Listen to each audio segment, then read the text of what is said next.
రామ, లక్ష్మణ అనే యువరాజులు ఇద్దరు ఆశ్రమంలో గురువుగారి వద్ద విద్యాభ్యాసం పూర్తి చేశారు. వారిని తిరిగి రాజ్యానికి పంపేలోపు ఒక చిన్న పరీక్ష పెట్టాలనుకున్నారు గురువుగారు. ఇద్దరిని పిలిపించి, నాయన, మన ఆశ్రమానికి 70 క్రోసుల దూరంలో కొన్ని ఆటవిక జాతులు వారి గుహలు ఉన్నాయి. వాటిలో అమూల్యమైన మరకతమణి ఉంది. దాన్ని ఎవరు తొందరగా తీసుకువస్తారో వారి ఈ పరీక్షలో విజేత అని చెప్పారు. దాంతో యువరాజులిద్దరూ గుహలను వెతుక్కుంటూ బయలుదేరారు. దారిలో వారికో వ్యక్తి తీవ్ర గాయాలతో కనిపించాడు.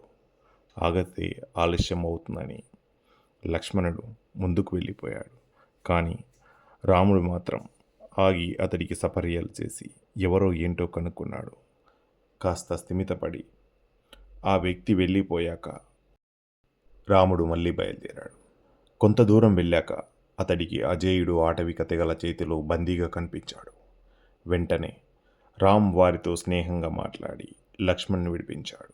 అంతేకాదు, వారు రాముడికి గుహ వద్దకు తీసుకెళ్ళి మరకతమని కూడా ఇప్పించారు.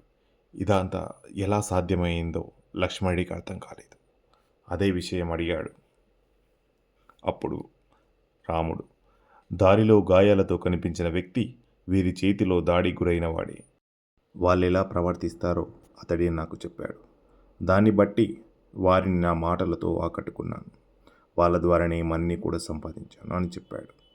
పక్కవారికి సహాయం చేస్తే అది మనకు మంచేనన్న విషయం అప్పుడే లక్ష్మణుడికి అర్థమైంది. ఈ కథలోని నీతి ఏంటంటే, సాయం మంచిదే.